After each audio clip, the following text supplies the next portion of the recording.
오늘도 하나님께 나온 모든 분들 주님의 은혜가 가득하시기를 축복합니다. 우리는 지난주에 둘째 아들이 어떻게 집을 나가게 되었는지, 그리고 어떻게 허랑방탕하게 살다가 다시 집으로 돌아왔는지, 그리고 아버지는 어떻게 집 나간 아들을 품에 안으시고 기뻐하시고 용서하셨는지를 다뤘습니다. 그리고 우리도 집 나간 둘째 아들처럼 하나님께 다시 돌아가기를 결단하는 시간을 가졌습니다. 다시 한번 렘브란트의 그림을 보도록 하죠. 오늘은 큰 아들에게 우리 앵글을 좀 옮겼으면 좋겠습니다. 지난주는 작은 아들을 중심으로 봤고 오늘은 큰 아들을 중심으로 해서 한번 봤으면 좋겠습니다. 이 그림에서 큰 아들은 누구일까요? 한번 맞춰보세요. 큰 아들이 누구이겠습니까? 사실 누가 큰 아들인지는 논란의 여지가 좀 있습니다. 그러나 대부분의 전문가들은 오른쪽에 서 있는 키 큰 남자, 이 남자를 큰 아들로 보고 있습니다. 렘브란트는 큰 아들과 아버지를 대단히 비슷하게 흡사하게 그렸습니다. 둘 다 아버지와 큰 아들을 보시면 얼굴에는 뭐가 있어요? 수염이 있습니다. 그리고 옷은 붉은 망토를 어깨에 두르고 있습니다. 그는 또한 큰 아들의 얼굴에 빛을 탁 떨어뜨려서 역시 밝은 조명을 받고 있는 아버지의 얼굴과 대칭을 이루게 만들었습니다. 하지만 둘 사이에는 또한 큰 차이가 있습니다. 아버지는 집으로 되돌아온 아들을 향해 몸을 굽혀 끌어안고 있지만 큰아들은 뻣뻣하게 서 있을 뿐입니다. 딱딱하게 그가 의지한 지팡이, 그 곧은 지팡이는 그의 완고한 마음을 보여줍니다. 아버지의 망토는, 이 빨간 망토는 자식을 품듯 넓게 펼쳐져 있으나 큰 아들의 망토는 혼자만을 위한 것인 듯 몸에 착 달라붙어 있습니다. 무엇보다 아버지의 얼굴엔 아들을 향한 긍휼의 마음이 깊이 배어 있지만 형의 얼굴엔 동생을 향한 아주 못마땅한 모습이 가득합니다. 보통 우리는 오늘 읽은 본문, 이 탕자의 이야기, 이 탕자의 비유의 주인공을 당연히 둘째 아들인 이 탕자라고 생각을 합니다. 그러나 누가복음 15장의 본문의 주인공은 사실 큰아들, 이 맏이 아들이, 첫째 아들이 주인공입니다. 예수님은 왜 이 비유를 말씀하셨을까요? 그것은 누가복음 15장 1절 2절에 잘 나와 있는데, 예수님이 어떻게 이 비유를 시작하셨는지 배경을 이렇게 말씀하십니다. 모든 세리와 죄인들이 말씀을 들으려 가까이 나아오니 바리새인과 서기관들이 수군거려 이르되 이 사람이 죄인을 영접하고 음식을 같이 먹는다 하더라. 아멘. 예수님은 둘째 아들 탕자와 같은 세리와 죄인들이 예수님의 말씀을 들으려고 자신에게 오는 것을 무척 기뻐하셨습니다. 둘째 아들과 같은 그들이 자기에게 오는 것을 너무나 기뻐하셨습니다. 그러나 바리새인과 서기관들은 그러지 않았어요. 이들을 정죄하기 바빴습니다. 바리새인과 서기관들이 누구입니까? 그들은 하나님의 말씀이 너무 좋아서 하나님의 말씀대로 살기로 헌신한 사람들입니다. 그런데 시간이 지나면서 그들의 마음은 변질됩니다. 그렇게 좋아하는 말씀을 옆에 끼고 살면서도 말씀대로 살지 않는 사람들입니다. 하나님의 집에 살면서 정작 하나님을 기뻐하지 않는 사람들입니다. 오늘 누가복음의 이야기에 나오는 맏아들과 같은 사람들이지요. 그래서 예수님이 이 탕자의 이야기를 하신 것입니다. 진짜 집 나간 아들은 둘째 아들이 아니라 바로 너다. 바로 바리새인과 서기관, 너희들이 집 나간 아들이다 라고 얘기를 하시는 것입니다. 오늘 말씀은 첫째 아들에 대해서 어떻게 묘사하고 있을까요? 25절 말씀에 보면 맏아들은 밭에 있다가 라고 표현하고 있습니다. 맏아들은 열심히 일을 합니다. 맞이라는 책임감 때문인지 아니면 그렇게 해서라도 아버지에게 인정을 받고 싶어서인지는 몰라도 그는 참 성실한 사람으로 표현됩니다.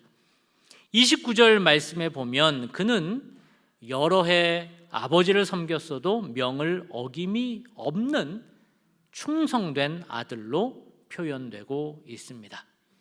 그에 반해 동생은 어떻습니까? 동생은 자격미달입니다. 그는 맏아들로서 그런 동생을 향해 늘 혀를 찰 수밖에 없었습니다. 저런 배은망덕한 놈이 있나? 맏아들은 동생의 모습이 얼마나 못마땅한지 모릅니다. 세상의 맏이들은 부모의 인정을 먹고 삽니다. 아버지, 어머니를 실망시키지 않으려고 노력을 합니다. 그러니 자기 멋대로 사는 둘째의 모습이 얼마나 못마땅해 보이겠습니까?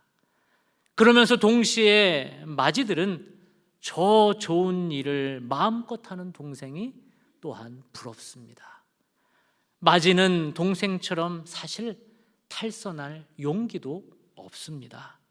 그러니 이런 맏이들은 제멋대로 집을 나가버린 동생을 비난하지만 동시에 부러워합니다. 나도 저러고 싶다. 마음대로 한번 살아보고 싶다. 그러나 용기는 없다. 나는 맏이니까. 난 착해야 하니까. 이런 맏이들은 집을 떠나 방황하는 것은 아니지만 그렇다고 아버지 집에서 행복하게 사는 것 역시 아니었습니다. 때론 스스로 대견하게 사람들의 칭찬에 우쭐하기도 하지만 순종하고 효도하는 삶이 너무 버겁습니다.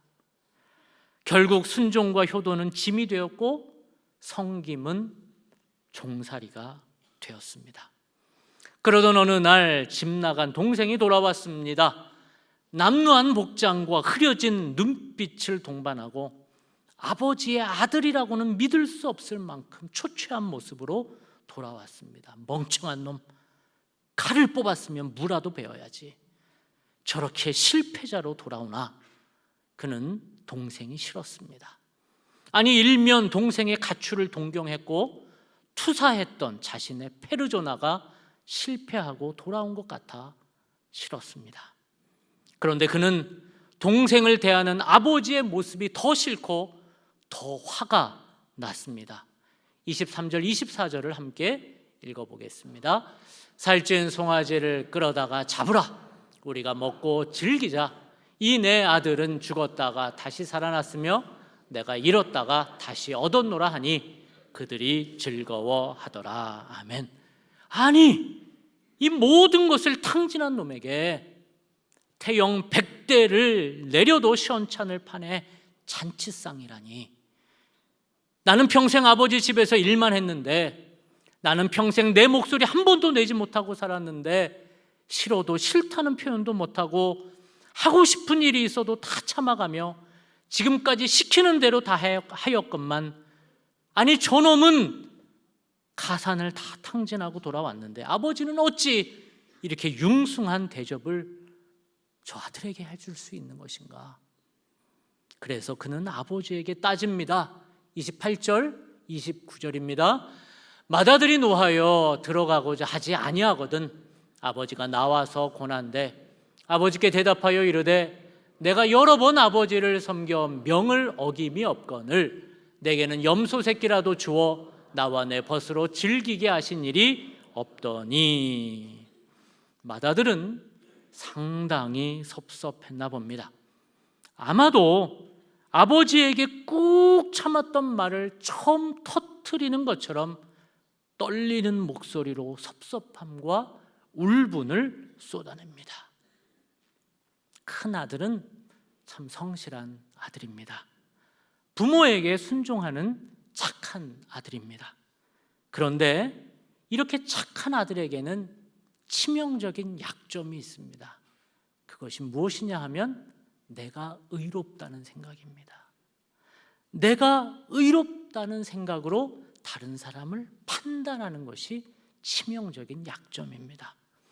소위 바르고 착하게 사는 사람들 안에는 이런 모습이 가득합니다. 교회 구성원들 안에는 참 모범생이 많습니다. 소위 착하고 바르게 살고 있는 분들이 참 많습니다. 그런 모범생들이 이런 실수를 합니다. 어떤 실수요? 내가 옳다라는 거예요. 그래서 그들은 더욱 사람을 아프게 정죄합니다. 왜? 내가 옳으니까. 나만큼 착하게 살았던 사람이 없다라는 것이지요. 나만큼 신앙훈련 잘 받은 사람이 없다라는 것입니다. 더 착하게 살았고, 더 노력했고, 더 헌금했고, 더 봉사했기 때문입니다. 더 나아가 죄의 함정에 빠지지 않으려고 늘 정신을 똑바로 차렸고, 유혹에 빠질까 봐 항상 조심했던 사람이 우리들입니다. 그러다 보니 우리는 더 의로워지고, 그만큼 못하는 사람들이 늘 한심해 보입니다. 또한 도덕적으로는 엄숙해져서 주변의 사람들을 긴장시킵니다. 나중에는 누구도 불편하게 만드는 그의 곁에 오지를 않습니다. 그래서 그런 사람들은 점점 더 외로워집니다. 그럼에도 내가 왜 외로운지, 내 주변에는 왜 사람이 없는지를 모릅니다. 이런 큰아들들은 점점 더 독선적이고 나만 맞다는 자기의가 가득해집니다. 집에 아내가 너무 신앙생활을 잘합니까? 우리 아내들이요, 이 독선에서 벗어나야 됩니다. 우리 남편들이 너무 신앙생활을 잘합니까? 남편들이요, 의롭다는 생각을 벗어버려야 됩니다. 안 그러면 집은 지옥이 됩니다. 이런 큰아들들은 자기가 독선적이고 내가 맞다는 생각으로 살아가는 사람들입니다. 자신이 더 잘난 아들인데 왜 저 둘째에게 저런 상을 주냐고, 왜 나를 인정해 주지 않느냐는 것입니다. 내가 여러 해 아버지를 섬겨, 29절과 30절입니다.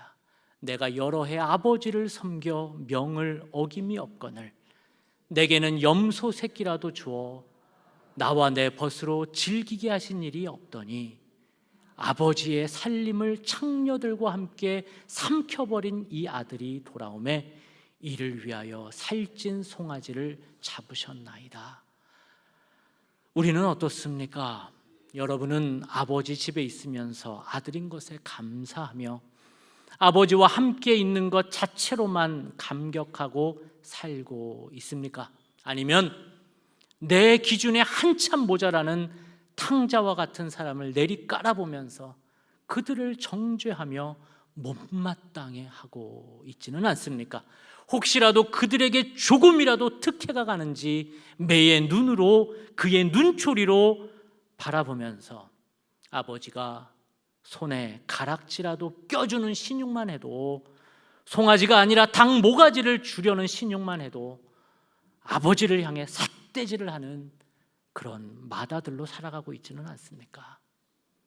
예, 너는 항상 나와 함께 있으니 내 것이 다 내 것으로 돼. 이 내 동생은 죽었다가 살아났으며 내가 잃었다가 얻었기로 우리가 즐거워하는 것이 즐거워하고 기뻐하는 것이 마땅하다. 예, 너는 항상 나와 함께 있으니 내 것이 다 내 것으로 돼. 이 내 동생은 죽었다가 살아났으며 내가 잃었다가 얻었기로 우리가 즐거워하고 기뻐하는 것이 마땅하다. 우리 아버지 하나님은 이렇게 죽어가던 생명이 돌아오는 것을 기뻐하시는데, 우리는 우리 아버지 하나님이 내 것이 다 내 것이라고 말씀하시는데 우리는 개슴츠레 눈을 뜨며 누가 나보다 더 사랑을 받나, 누가 더 나보다 인정을 받나 에만 뜬 눈으로 밤을 지새며 피곤한 인생을 살아가고 있지는 않습니까? 오늘 우리가 읽은 돌아온 탕자의 비유의 주인공은 절대 집 나간 둘째 아들이 아닙니다. 예수님은 오늘 비유를 통해서 죄인을 초대해서 음식을 먹인다는 이유로 비난하는 큰아들, 서기관들과 사두개인들, 이 바리새인들과 사두개인들을 위해 하신 비유의 말씀입니다. 하나님을 먼저 안다고 하는 자들이 제발 하나님의 아들로 천국을 누리며 행복하게 살라는 당부의 말씀이 오늘 비유인 것입니다. 우리는 어떻습니까? 혹시 우리가 맏아들은 아닐지요? 예수님을 알고 먼저 교회도 알고 어떻게 살아야 되는지도 알고 순종도 하고 충성도 하고 직분도 받고 헌금도 합니다. 그런데 하나님의 집에 머물러 살지만 밤늦도록 주님의 밭에서 일하기도 하지만 정작 내게는 감사와 기쁨이 없지는 않습니까? 내 동생이 죽었다가 살아났으며 잃었다가 얻었다고 좋아하시는 아버지 하나님의 기뻐하시는 마음은 내게는 하나도 없고, 나보다 더 받는 놈들은 누군가? 나보다 더 인정받는 탕자들은 누구인가? 그 탕자들에게 못마땅한 모습으로 살고 있지는 않습니까? 오늘 본문에서 둘째 아들은 비록 아버지를 떠났지만 허랑방탕한 생활을 했지만 아버지께 돌아와 자신의 죄를 고백하고 다시 아들로 살아갑니다. 그러나 큰아들은 회심했다는 기록은 없습니다. 오늘 본문에 큰아들은 회심했다는 기록은 없습니다. 그만큼 큰 아들인 우리들은 하나님 앞에 다시 돌아가는 것이 그만큼 어렵다는 말입니다. 그만큼 우리 힘으로는 하나님께는 돌아갈 수 어렵다는 거예요. 그래서 우리는 위로부터 오는 하나님의 은혜가 필요합니다. 내 힘으로는 할 수 없기에 큰아들과 같은 우리의 마음을 만지시는 분은 오직 하나님 한 분밖에 없다는 고백을 해야 하는 것입니다. 제 힘으로 돌아갈 수 없는 큰아들 같은 분들이 계시다면 이 시간 하나님의 은혜를 구합시다. 그리고 하나님이 내 마음을 받으시고 은혜를 부으시사 돌같이 굳은 내 마음을, 감사와 기쁨이 없는 내 마음을, 아버지 집에서 살고 있으나 아버지와 함께 있다는 감격이 없는 내 마음을 우리 주님께 내어 드립시다. 그리고 이제 다시 아버지의 품으로 돌아갑시다. 그렇게 다시 아버지 품으로 더 가까이 나아가는 우리 모든 수원성 식구들이 되시기를 주님의 이름으로 축복합니다. 우리 모두 눈을 한번 감아 보십시다. 우리 눈을 감고 기도하는 시간을 가져봅시다. 혹시 내가 맏아들이라고 생각하는 분들은 우리 두 손을 한번 가슴에 대어 보십시다. 내가 맏아들로 하나님을 떠난 적도 없고 하나님께 큰 불효를 저지른 적도 없지만 내 안에 감사도 없고 기쁨도 없다고 생각하시는 분들은 두 손을 가슴에 한번 대어 보십시다. 그리고 이제는 내가 남들보다 낫다는 의로움과 다른 사람을 판단하는 정죄함으로 사는 것이 아니라 그렇지 못한 사람을 품을 수 있는 내 남편을 받아내는, 내 아내를 받아주는, 내 자녀를, 내 부모를 받아주는, 내 구역 식구들을 받아주는, 내 믿음의 지체들을 받아주는 넉넉한 사람이 되겠습니다라고 결단하는 사람들은 두 손을 가슴에 대어 보십시다. 그리고 잠깐 기도하겠습니다. 기도하십시다. 하나님 아버지, 우리가 큰아들입니다. 의로움과 정죄함으로 살아갔던 큰아들입니다. 하나님, 우리는 하나님을 떠난 적도 없고 불효한 적도 없지만 하나님의 집에 살면서 감사도 기쁨도 없는 삶을 살아가고 있는 큰아들입니다. 하나님, 우리를 불쌍히 여기시사 다시 한번 하나님의 집으로 돌아가게 하여 주시옵소서. 큰아들아 돌아오라 외치시는 하나님의 소리 앞에 돌아가게 하여 주시옵소서. 하나님 아버지, 내가 큰아들입니다. 예수님의 사랑에 감격해서, 누구보다 예수님의 십자가의 은혜에 감사해서 신앙생활을 해왔지만, 어느 순간 구원의 은혜에 감사하기보다는 내가 의롭다고 다른 사람을 판단하고 내가 더 낫다는 우월감과 비판의식으로 살았습니다. 어느 순간부터 예수님의 사랑 때문이 아니라 사람들의 인정과 박수 때문에 신앙생활을 하는 정체 모를 종교인이 되었습니다. 주님, 내가 큰아들입니다. 나를 받아주시옵소서. 예수님과 함께 있는 것이 가장 큰 선물이요, 예수님의 생명을 전하고 예수님의 사랑을 나누는 삶이 가장 큰 기쁨이 되게 하여 주시옵소서. 예수님의 이름으로 기도합니다. 아멘.